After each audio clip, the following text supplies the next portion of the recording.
The Poem of the Man God, the third year of the public life, chapter 452, Towards Gamala, the Blessed Virgin's love in doing the will of God, 3rd of July, 1946. Night is falling, bringing cool breezes which refresh after so much heat, and also twilight which is a relief after so much bright sunshine. Jesus takes leave of the people of Hippo as he is quite firm in his decision not to delay departure, in order to be at Capernaum for the Sabbath. The people depart from him reluctantly, and a few obstinate persons follow him even out of town. Among them is the woman from Aphek, the widow, who in the village on the lake begged the Lord to choose her as guardian for little Alphaeus, who is not wanted by his mother. She has joined the group of the women disciples as if she were one of them, and she has now become so familiar with them that they regard her as one of the family. She is now with Salome, to whom she is speaking animatedly in a low voice. Mary is farther back with her sister-in-law, and they adapt their steps to the pace of the little boy who is walking hand in hand between them, and enjoys himself jumping over every stone in the road, which, being paved with regular slabs, was certainly built by the Romans. And at each jump he laughs and says, "See how clever I am! Look again!" It is a game which I think all children in the world have played when they are held by the hand by people who they perceive are fond of them. And the two holy women who are leading him by the hand show great interest in his game and praise him for being so clever in jumping. The poor little fellow has flourished in a few days of peaceful, loving life. His eyes are cheerful like those of happy children, and his silvery laughter makes him more beautiful, and above all more puerile, without the expression of a sad little man, as he had looked the evening he left Capernaum.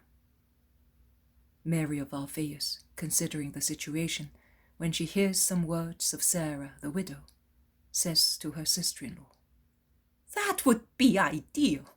If I were Jesus, I would give her the boy." "He has a mother, Mary." "Mother? Don't call her that. A she-wolf is more motherly than that wretch." "That is true.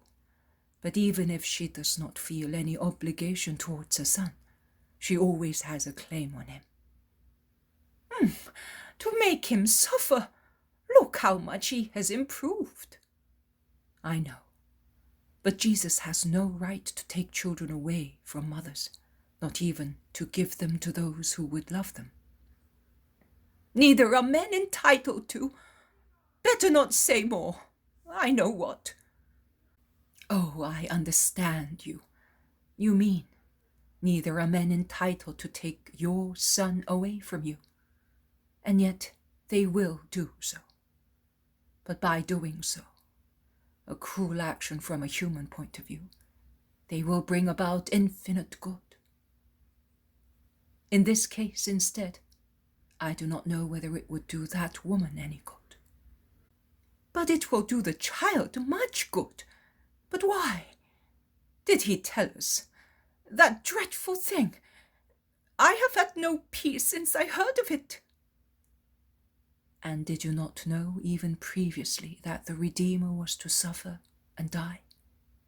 "Of course I did, but I did not know that it was Jesus.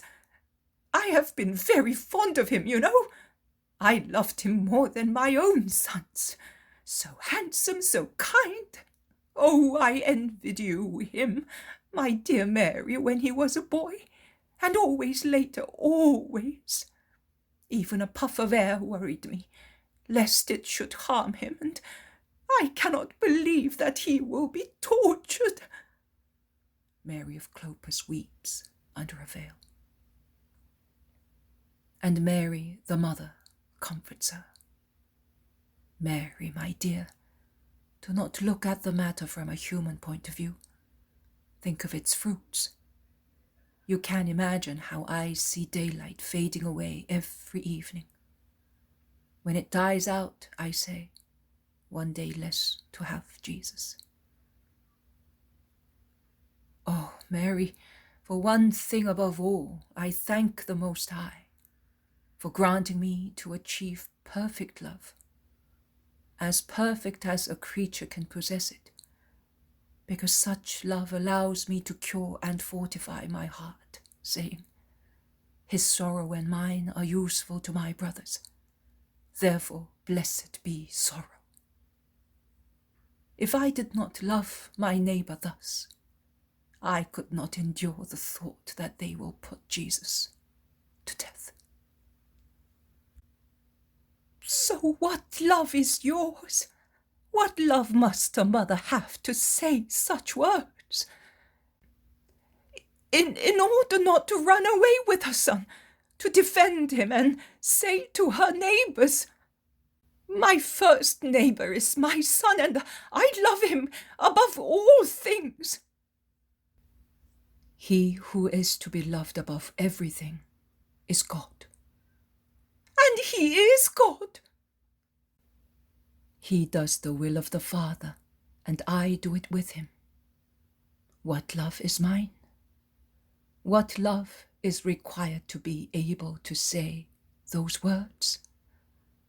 The love of fusion with God, complete union, total surrender, to be lost in him, to be nothing but a part of him, as your hand is part of you and does what your head commands. That is my love, and such is the love which one must have to do always the will of God willingly. But you are you. You are the blessed one among all creatures. You were certainly such even before you had Jesus, because God chose you to have him, and it is easy for you.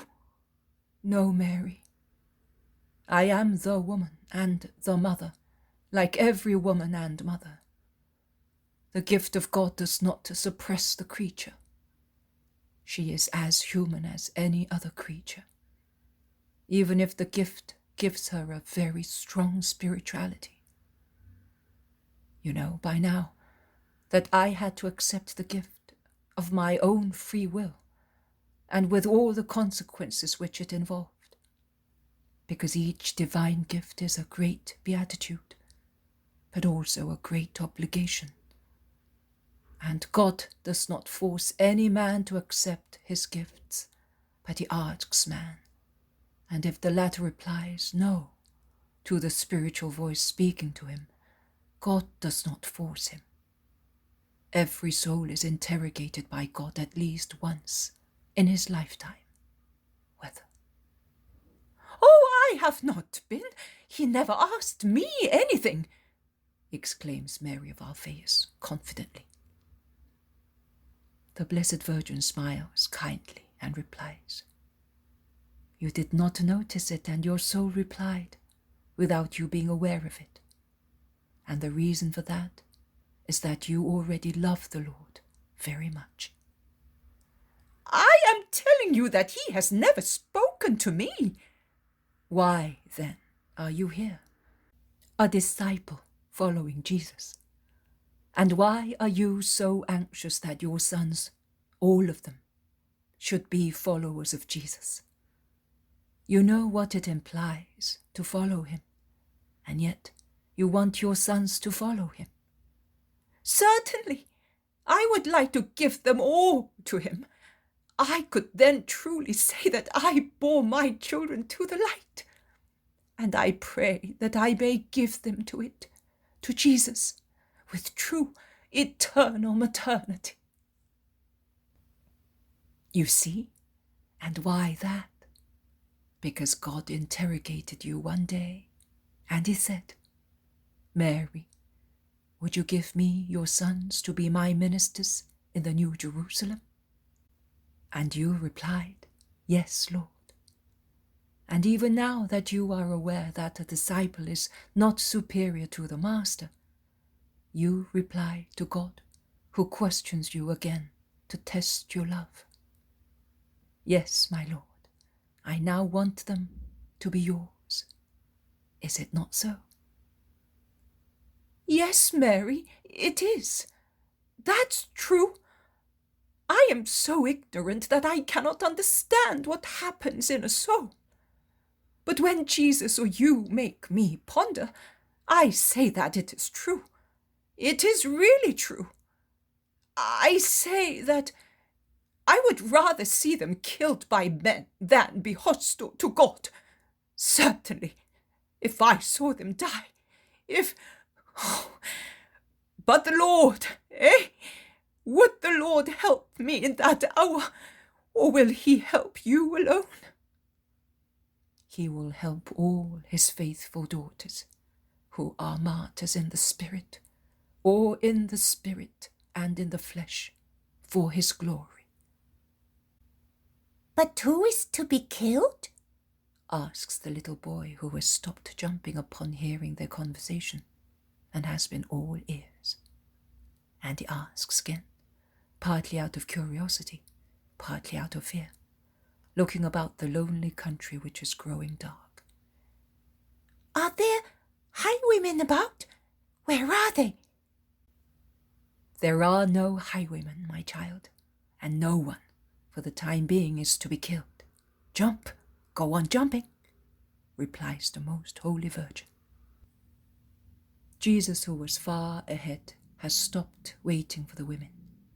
Of the people who followed him from Hippo, 3 men and the widow are still present. The others make up their minds, one after the other, to leave him and go back to the town. The 2 groups come together again. Jesus says, "Let us wait here until the moon rises. We will then set out in order to arrive at the town of Gamala at dawn." But Lord, do you not remember how they drove you out of it? They begged you to go away. So I went away. Now I am going back. God is patient and prudent. Then, in their excitement, they were not in a state to receive the word, which, in order to be fruitful, is to be received with a peaceful spirit. Remember Elijah and his meeting with the Lord on the Horeb, and take into account that Elijah was a spirit, beloved by the Lord and accustomed to hearing him. Only in the peace of a gentle breeze, when after being dismayed, his spirit was resting in the peace of creation and of his honest ego. Only then the Lord spoke. And the Lord has waited for the fright left by the legion of demons, in remembrance of the passage through that region. Because if the passing of God is peace, the passing of Satan is perturbation. And the Lord has waited for such fright to come to an end, and for their hearts and minds to become crystal clear, before going back to the people of Gamala, as they are still his sons. Be not afraid, they will do us no harm. The widow from Aphek comes forward and prostrates herself.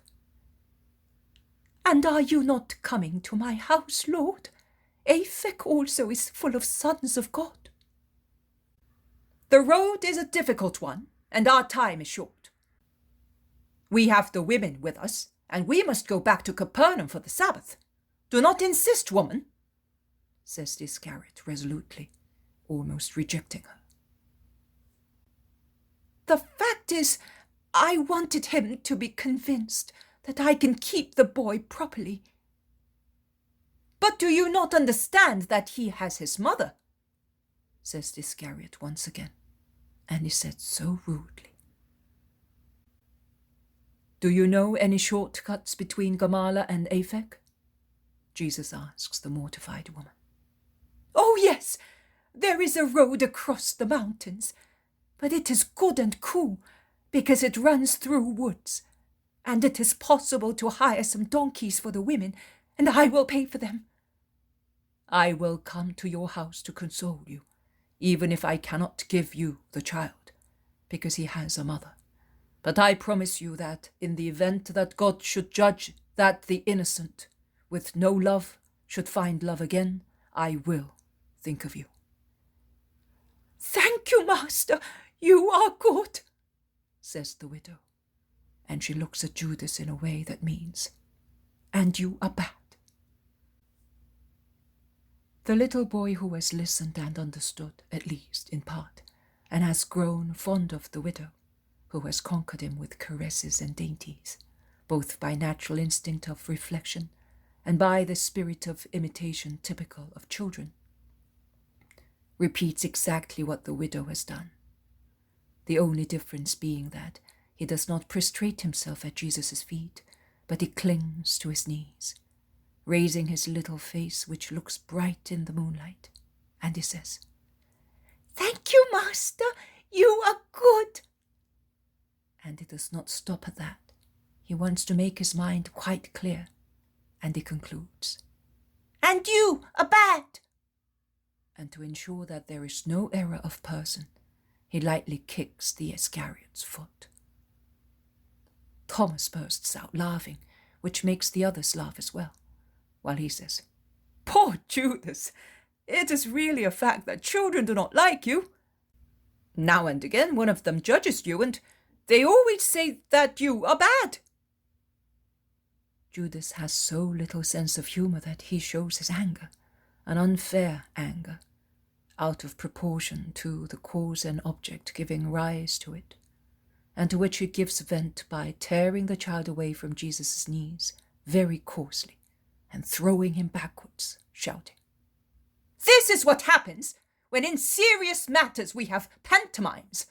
It is neither decent nor useful to take with us a train of women and parentless children." "No, you can't say that. You met his father, too. He was the legitimate husband and the just man," remarks Bartholomew severely. "So? Is he not a tramp and a future thief? Is he not the cause of unpleasant remarks uttered behind our backs? Some people thought he was your mother's son. And where is your mother's husband to justify a son of his age? Or they suppose that he is the son of one of us, and enough of that. You are speaking the language of the world, but the world speaks a filthy language to frogs, to water snakes, to lizards, to all unclean animals. Come, Alphaeus, do not weep. Come to me. I will carry you in my arms." The little boy is deeply grieved.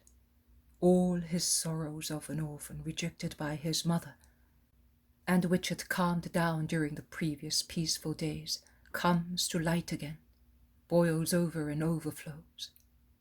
He is weeping not so much because of the bruises on his forehead and hands, which were injured when he fell on stony ground, bruises which the women are cleaning and kissing to comfort him, as because of his grief of a son who is not loved. A long, heart-rending weeping, during which he cries for his dead father, his mother. Oh, poor child. And I weep with him, as men never care for me, and with him I take shelter in the arms of God, today, the anniversary of my father's funeral. Today, when an unfair decision deprives me of receiving Holy Communion frequently. Jesus takes him, kisses him, lulls and comforts him, walking ahead of everybody with the innocent child in his arms, in the moonlight. And as his weeping slowly abates, and his sobbing becomes less frequent, in the silence of the night, Jesus' voice can be heard saying, "I am here, Alphaeus. I am here for everybody. I will be father and mother to you. Do not weep. Your father is near me, and he kisses you with me." The angels look after you like mothers. If you are good and innocent, all our love is with you." And the hoarse voice of one of the 3 men who came from Hippo is heard, saying, "The Master is good and he attracts people, but his disciples are not. I'm going away." And in a severe voice, the zealot says to the Iscariot, "Do you see what your behavior does?" Only the widow from Aphek remains with the women disciples and sighs with them. As the 3 men from Hippo have gone away, one can hear only the reduced shuffling of feet. The situation remains unchanged until they stop near a large grotto, where shepherds perhaps take shelter, because there is a layer of heather and fern, which have been recently cut, laid on the ground to dry. "Let us stop here. Let us assemble this bed of providence for the women. We can lie down just outside on the grass," says Jesus. And they do so, while the full moon sails in the vault of heaven.